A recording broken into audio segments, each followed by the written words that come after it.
we saw big cap tech names, mainly Facebook, Apple, and Amazon, come off in the range of 3.5% each.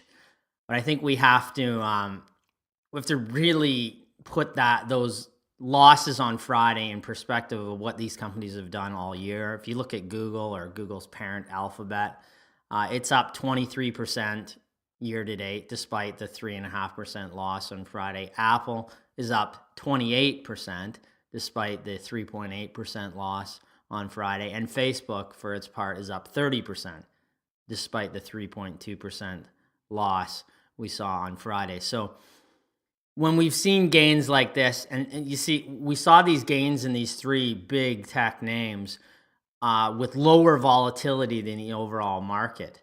Now, when you see a stock essentially going straight up, or a segment in the market going straight up, really a pullback is in order and should be expected. And in fact, the 3.5% that we saw from these companies is not really a significant pullback.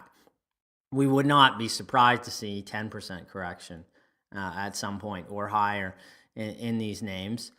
Of the three, I mean, if you look at them, Apple is the only one with a PE below the market average. I think Apple's at 17.5, 17.8.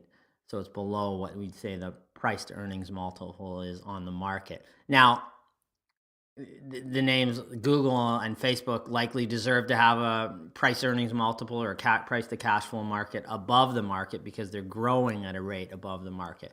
But when you see them grow beyond to an extent where it starts to get a little pricey, then a pullback is in order, and is actually natural, and probably is healthy long term.